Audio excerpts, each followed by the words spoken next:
Hello everyone, we're delighted to introduce you to our next session, Piecing the Prop Trading Puzzle.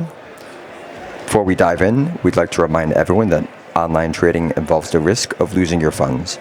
Make sure you understand all of the risks involved, exercise caution, and trade with brokers you trust that hold the appropriate license by the FSCA.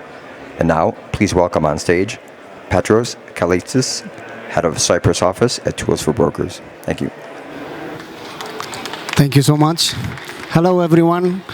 Thank you very much for being here today. I know the time is very close to lunch, so I will try to keep you entertained so you can go and have a nice lunch afterwards. My name is Petros. As you can see, I represent a company called Tools for Brokers. Actually, we are a provider to the brokers, as the name states. So our main client base includes forex brokers, hedge funds, and in the last few years, prop trading firms, which is actually the topic of today's session. So literally almost everyone out of the top 10 prop trading firms are our clients. They use our software since day one. So today, together, we will actually try to analyze the puzzle of the prop trading. There are three main questions that we will try to answer. Unfortunately, the time is extremely limited for such an important matter, but there are some quite big questions that more or less everybody is asking. One of them is actually, how can I trust the prop trading firm, right? How can I know that they're not going to lie to me? Is it legit? Am I going to be scammed, and etc. And the second part of the presentation will actually focus on the live trading stage, because some companies offer from $500,000 up to $2 million. Some of them offer $5 million live trading account. And as you probably understand, this is quite a big amount of money for somebody to give it to you in order to trade their money. So together we will try to break these things down. I'm going to try to be very, very, very fast, and I'm going to try to leave as much time as I can for questions, right? So, you know, statistically, for just for those who don't understand the definition of prop trading, I will quickly make an introduction. So, in the real world of forex trading, when you are trading with a regulated broker, you need to open an account, upload your documents, pass through a KYC procedure, deposit your own money, and then start trading. In the prop trading world, the procedure is quite opposite. So nobody's asking you for any documents. You just need to pass a demo challenge, usually by paying a one-time fee. And the criteria are predefined by the company. So when you prove to the company that you can pass the challenge and you have the required risk management skills, they promise to give you their live account with their own funds so you can keep trading. And this time, if you make money, you usually get a high percentage from the profit. Usually the split is 70% for the trader and 30% for the company. Okay, so there are a million questions that are arising. Let's start with a very basic one. Usually people think that they are all good traders, right? So the model itself promises you that if you prove to me that you're a good trader, I will give you my money and you can make a lot of money, and the risk is entirely on me. So the first thing that comes to your mind said, okay, I'm a very good trader, so I'm going to try it. There are two main categories of demo challenges, one phase and two phase. As it states, the two phase challenge requires from you to pass twice the targets in terms of profit or avoiding the drawdown in order to be eligible for the live trade, for the live funding. The one phase challenge is actually one target in terms of profit and one target in terms of losses or drawdown. Okay, so usually when people have to pass two stages in order to reach the live trading, the pass ratio from the first phase to the second one is significantly higher, But then when they reach on the second phase, they face some trading conditions who are more strict and more difficult, if you want to call them. Therefore, the pass rate from the second phase into the live trading drops significantly. On the other hand, the one-phase challenge is usually more difficult to be passed because the prop trading firm needs to be sure that you really know what you're doing in terms of trading and you're not gambling. Therefore, it will statistically have less pass rate so that the prop firm can be sure. Okay? So if we need to provide a very general percentage in terms of the pass rate, I would say that statistically the pass rate from demo to live, it's between 3 and 8%. But that's a very broad statistic because it includes a combination of two-phase demo challenges and one-phase demo challenge. And as I said in the beginning, the two-phase challenge can have, for the first step, a pass rate of 40%, but then people who are actually qualified to the live trading can only be 3 or 4 out of 100. Okay? So, in the real Forex world, somebody, as I said in the beginning, he needs to deposit his own money, pass the KYC and start trading. Here, because the money of the trader are not used for actual trading in the live side, there is no regulation required. Because when you actually reach to the live stage, the money belongs to the company. So up to a level, there is no regulation required, at least until today. Okay?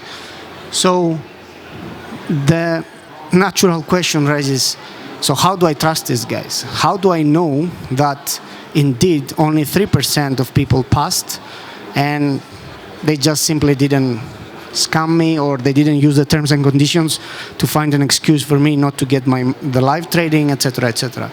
So we have been talking in the last 1 year to our clients, and all of them agreed that they will be very open to any kind of regulation, and they will be very open to disclose on their website, mandatorily from a regulator or whatever, the exact pass ratios.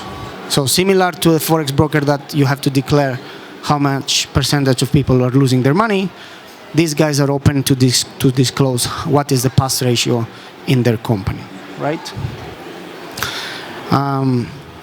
But even through that, right, how do you know that you can trust the prop firm? How do you know that these guys will not take your money and vanish? Because there is no regulator, right? I mean, so the answer is quite complicated, and honestly speaking, sometimes you cannot trust them.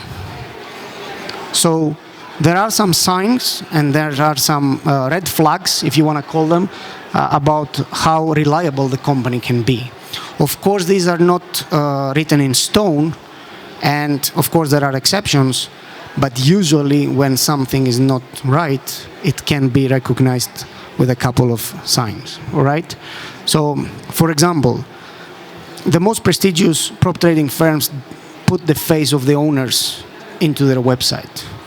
So people can see who is behind the firm, if he can support it, especially in the early stage of the first 6 months, if there is no profit, what's the financial background of the persons, if they are backed up by a hedge fund, if they are backed from a simple influencer or a YouTuber which doesn't understand risk very well, etc., etc. So there are a lot of people who are interested in creating prop trading firms. We see a huge demand, especially from Africa region.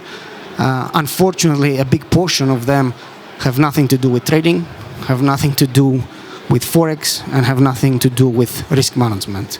So usually when somebody is a well-known person in the market with a lot of experience and he's putting his face into the company's website, they embrace the reliability. So they want you to know who he is, so you can feel a little bit safer. In this model, the traditional marketing channels have been twisted. So if I'm not mistaken, number one marketing channel is Discord. So for those who don't know what Discord is, it's actually a social media used mainly for gamers. It's highly encrypted. And now companies are using it because of the possibilities that it gives on the various channels, and you can interact with your community through that. So when people are not happy about the prop firm, they will always go online on the forums and etc. or Discord servers, and they will state their disappointment. So on top of that, traditional channels such as Facebook, Trustpilot, or any kind of social network that can raise questions about the reliability of the prop firm is actually a good indicator, right? And last but not least, when something looks too good to be true, it's usually not true.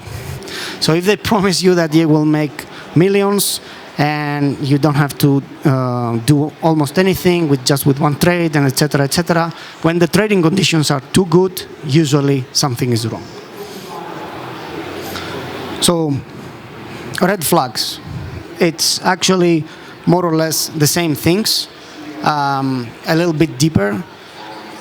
There are companies who disclose the registration number and the jurisdiction of the entity.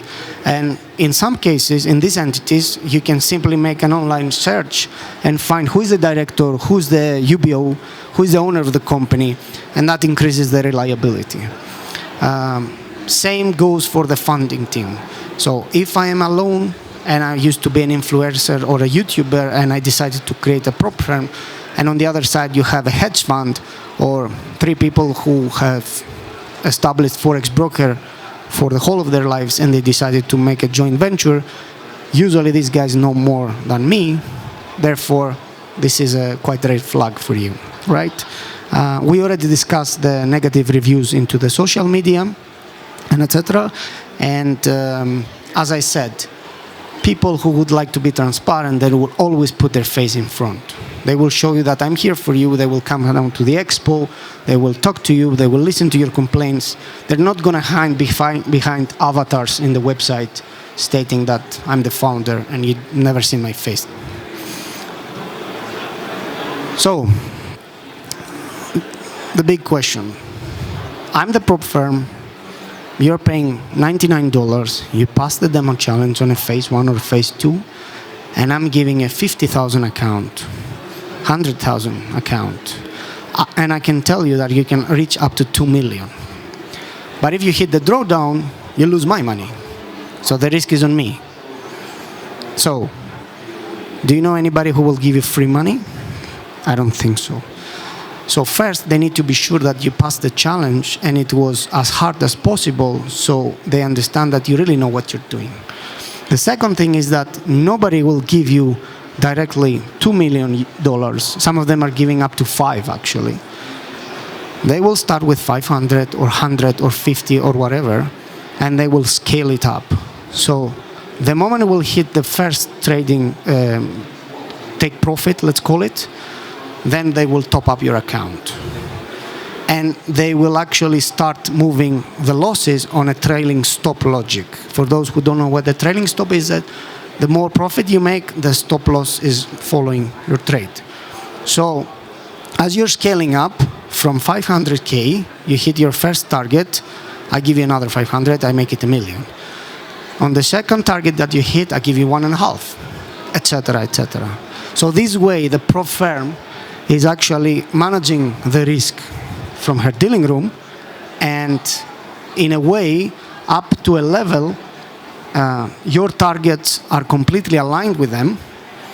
They are completely hedged in terms of their profits, and they really want you to make as much money as possible. Because from one point onwards, you both win. Okay? So, nobody can do it in one shot. Nobody can do it in one day. It needs to be done on a very long time. Usually these kind of phases are require a couple of months maybe in order to reach the big price. And the big word here is consistency. So you cannot gamble they usually have trading terms and conditions that they will cut you from the funding. You really know what you are doing, and you need to be consistent on your trading. So the risk management policy needs to be very, very specific and predefined from you, right? So as I said, from one point onwards, your targets are completely aligned. The prop firm really wants you to be successful. They really want to build a relationship, but at the same time, they need to make sure that their money is secure, right? So a very common mistake of people who think, okay, if I go to the live stage, it's not my money, so let me open a trade all in, I gamble, and if I lose my money, the money, it's not mine. No, it doesn't work like that, okay? So, I have only 5 minutes left, unfortunately. I was super fast. I just want to mention that there are 3 key components for those who want to be a trader or for those who actually want to build their own prop firm. So do your research, check the red flags, be consistent, and ideally you should have a very clear risk management strategy. So thank you very much. I will leave these 4 minutes for questions, and I will be here until lunchtime because, as I said, it was super fast. Any kind of question? Yes, please.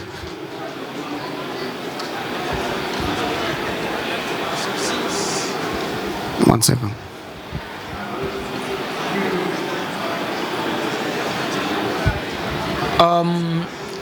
Hi. I'd like to ask, since most prop firms accounts have been banned by meta codes, so what other things that are using currently? Because we see changes timelessly, and sometimes you get confused. Sometimes it's a C trader, sometimes it's this and that, and we really don't understand what's happening right now, you know. So what's the way forward in terms of the agreement with the meta codes or other alternative sources? Because of sometimes you'll find that whatever that they're using, their spread is quite high, you know.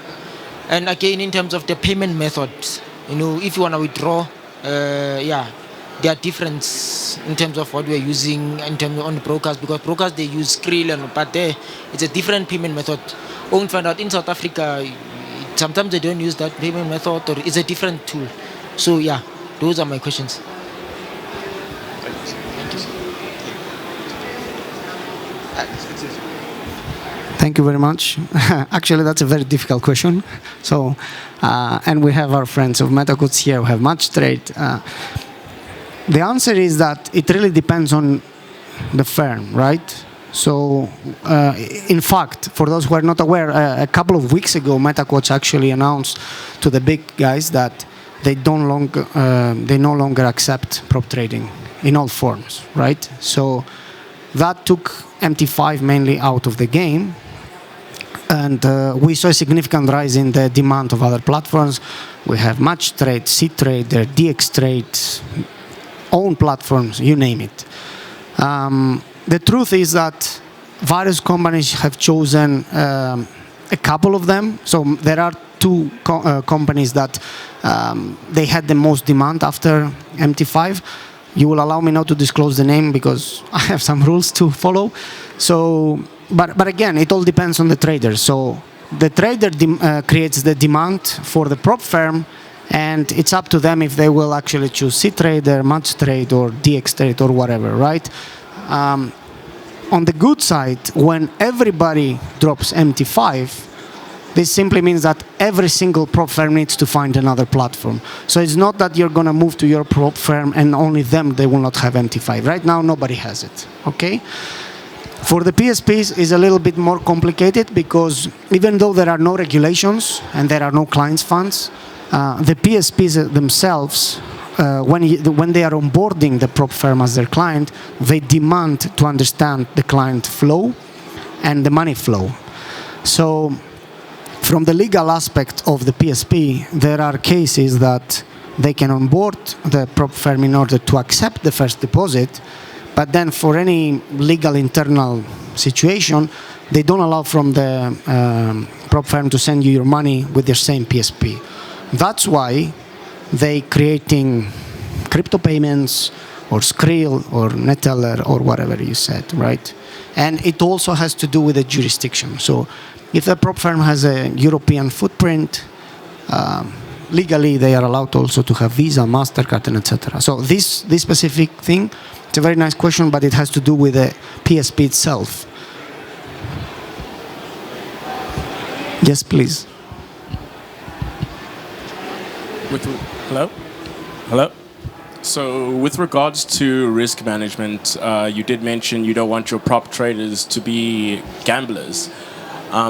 What is a strategy a prop firm would take or would desire with regards to risk management pertaining to whether a high churn rate? Because I've seen a few prop firms are reaching a very high churn rates across the board.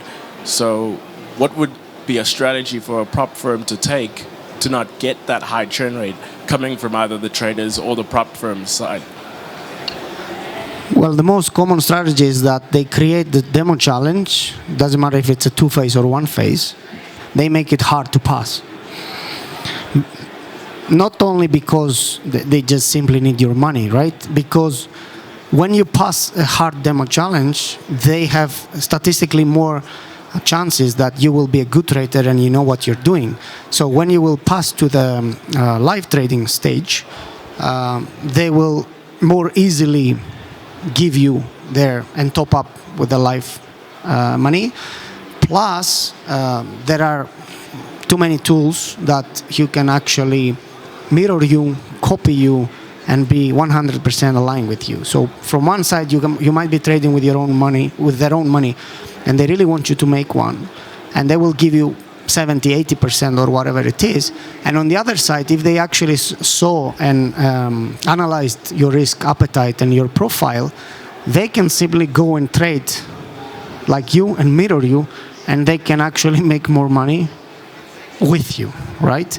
So, but this is actually what's happening on the back side. On the front side, where the trader is, the most common thing is that they are going to put the challenge as hard as possible so they can make sure that those who are actually reach that level, they know what they're doing. Because the truth is that if anybody is here a trader, he can confirm that at some point everybody will have a drawdown. At some point everybody will start losing. It's common law, in my opinion. So I would say this is the number one. Yes, please.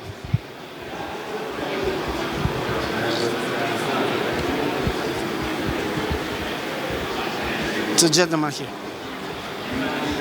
Hi. Hello. Hi, Petros. Thank you for that.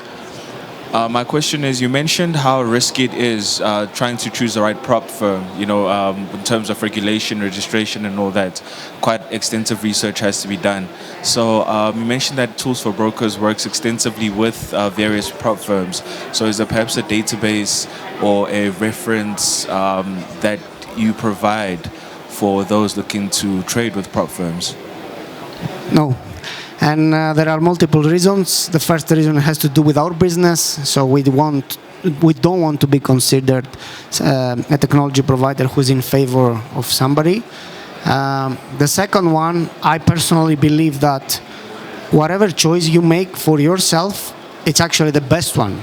So there are no wrong choices, right? Because you've done your own research, you've seen a lot of things. Most of you are experienced.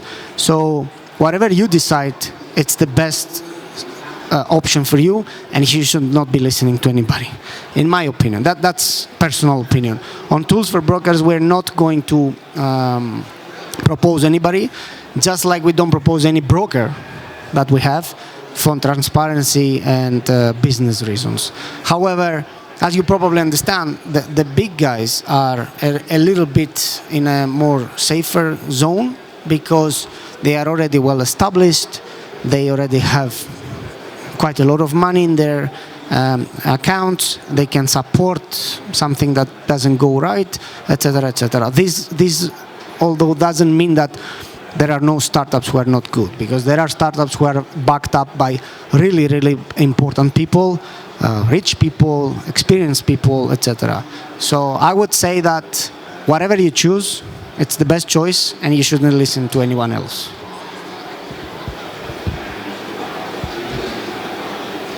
Yes, please. Hi. What tools are the prop firms providing to their traders in order for their traders to kind of do well? I know the model might be slightly skewed for them not to do well, but but what else is there? I mean, can we provide them with upcoming events? Do traders want to see what's coming up? I'm trying to figure out how do the prop firms work with their traders in order to get their results. Well, that's a very nice question. The most common so far, from my personal experience, is the I think that falls under the trading coach aspect. So basically, for those who are qualified and they are indeed good, they dedicate, some of them dedicate a trading coach, and in some cases it's also for free, right? So they can make sure that when you get your 500K with the help of the trading coach, which is actually an employee of us and he's getting paid by us as a prop firm, you can reach the 5 million or 2 million top up.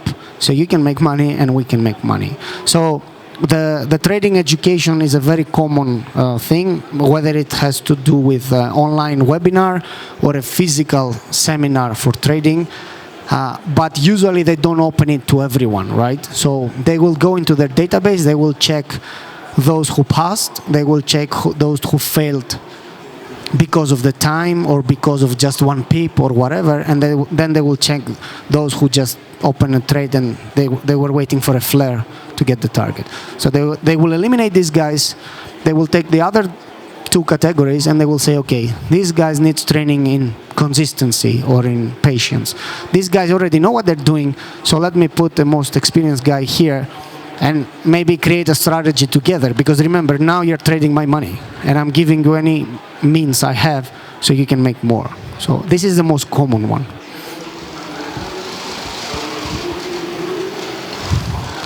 Anyone else? No.